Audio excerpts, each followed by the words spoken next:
akụkọ anyị n'uju.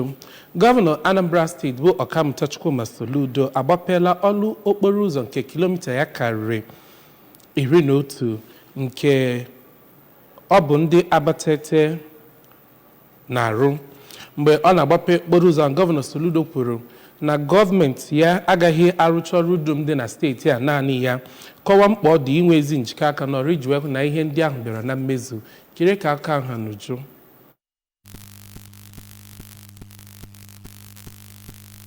To God be the glory.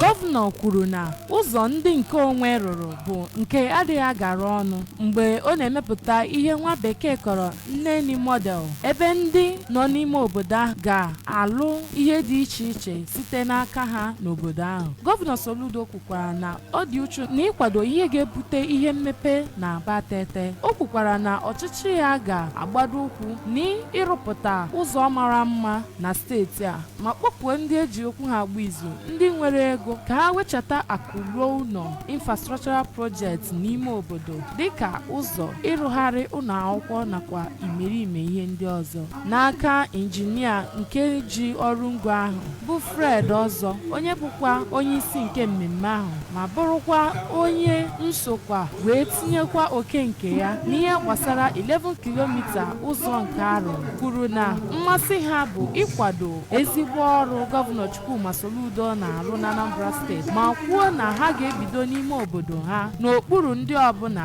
nakwa nke onwe nakwa nke ha kpọrọ Community Partnership Arrangement. Ndị bịara mmemme ahụ gụnyere Chief of Staff Maazị Enes Ezeajoyi, Kọmishọna na-ahụ maka ọrụ okporo ụzọ bụ Injinia Ifeanyị Ukeọma, onye ọchịchị nchere oge nke Idemili North bụ Mr. Chuks Brown Igbo Anụa nakwa imerime ndị ọzọ bụ ndị bịara ya bụ mmemme ahụ.